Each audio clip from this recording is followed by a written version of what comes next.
Take a look at Bitcoin. Just a second ago, it was down 5.25% right now, The mainstream media will try to trick you about Bitcoin.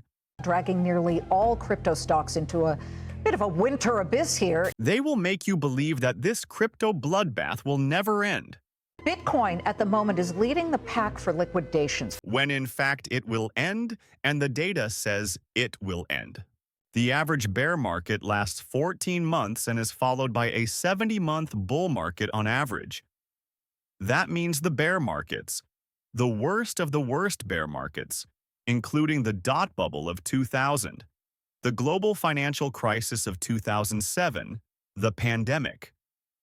Take any bear market blow-off, top huge bubble bursting in history, and the bear markets last this long while the bull markets last this long. That is, if you believe that we are in a bear market. This is just a correction in an ongoing bull market. Global macro investor Raoul Pal reaffirms this dip is temporary. The 4-year cycle is dead for Bitcoin and we will go parabolic soon. Do you agree with him? This is just a correction in an ongoing bull market.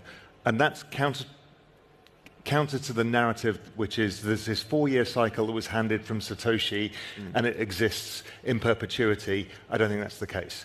So I think on a number of factors, on the macro level, it's all driven by liquidity. And the work that we've done has said that liquidity explains 90% of the price action of Bitcoin. And global liquidity going into 2026, purposely orchestrated by the Trump administration, is all about printing of money in various guises, plus a big fiscal stimulus. So we've got that happening. We've got the Clarity Act coming through. Sentiment is super washed out. I mean, unbelievably, miserably, disgustingly washed out, which people now think the cycle must be over. We can't have nice things. But almost nothing went to new highs. Bitcoin did, BNB did. That was about it. It came very, very close. It came close and then close but no cigar. Yeah. But really, how can it be a bull market when nothing's gone to new highs? And my view on that, it's been driven by an extension of the debt cycle out by another year. So most of the debt refinancing, which drives liquidity, happens in 2026. So also, we've seen... I mean, it is hard to imagine that we are really in an extended bear market when literally the regulators of the largest financial market in the world, the United States regulators, are championing crypto. Public blockchains are more transparent than any legacy financial system ever built. SEC Chair Paul Atkins is on record that crypto could become one of the most powerful tools in the world, and the SEC is behind it to make it better to integrate it into the United States financial system. Especially important. Public blockchains are more transparent than any legacy financial system ever built. Every movement of value is recorded on a ledger that anyone can inspect. Chain analytics firms are already exceptional at assisting law enforcement with linking on-chain activity to off-chain identities. In other words, pushed in the wrong direction, crypto could become the most powerful financial surveillance architecture ever invented. Indeed, if the instinct of the government is to treat every wallet like a broker, every piece of software as an exchange, every transaction as a reportable event, and every protocol as a convenient surveillance node, then the government will transform this ecosystem into a financial panopticon. At the same time, this technology allows for privacy-preserving tools that the analog world could not provide, such as zero-knowledge proofs, selective disclosure, and wallet designs that allow users to prove compliance without handing over their entire financial history or personal details to intermediaries or to the government. One can imagine systems where a regulated platform can demonstrate that its users have been screened without the ability to retain a permanent person-by-person map of every payment, trade, or donation. These tools will also help our markets to continue to function smoothly as they move on-chain. Complete financial transparency inherent to public blockchains can disincentivize important financial markets activity. For example, many institutions depend on the ability to build positions, test strategies, and provide liquidity without instantly telegraphing that activity to competitors and to predatory traders.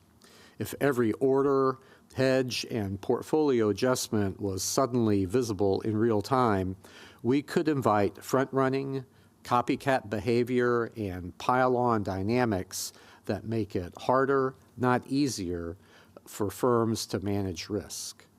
Market making and underwriting become far less attractive if every inventory balance or client flow is immediately exposed to the marketplace.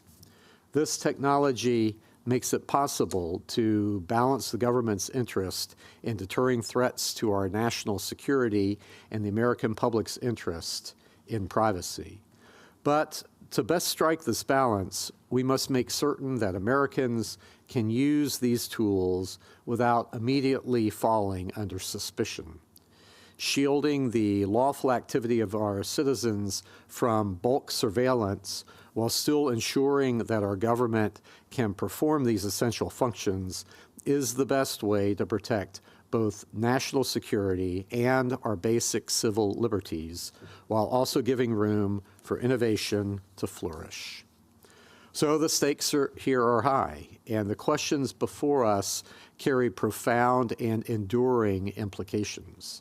As we begin this roundtable, I am eager to hear more from our panelists about how we as a commission can protect Americans' privacy, as well as how crypto's privacy tools can lessen rather than increase the need for mass financial surveillance.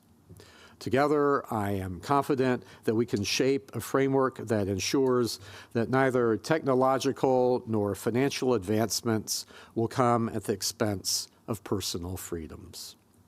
Unfortunately, other obligations are going to prevent me from attending the entire conference, but I'm thrilled to have been here to see you all today.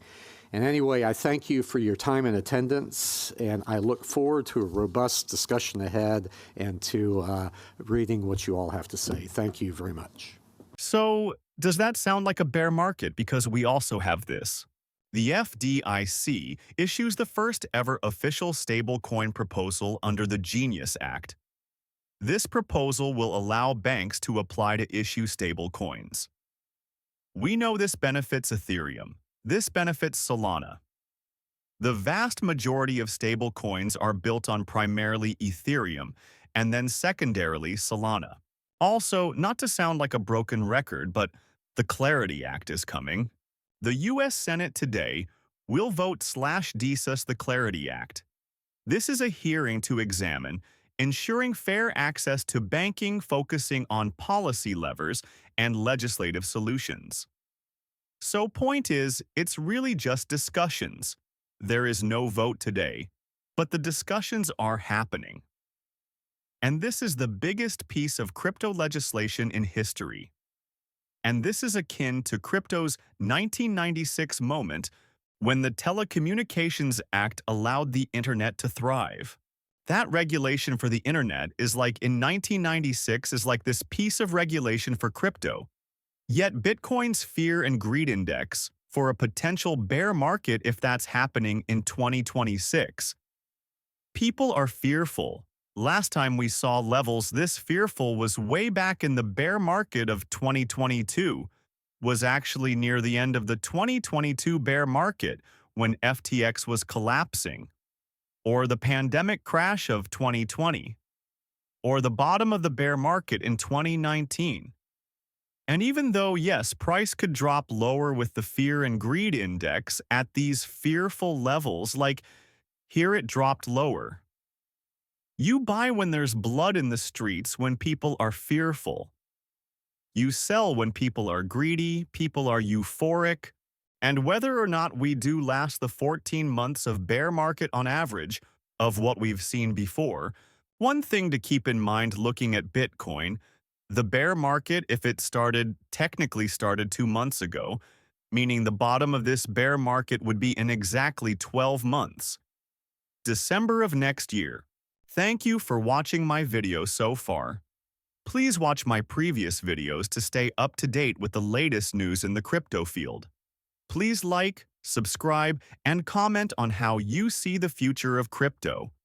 See you in another video. Goodbye.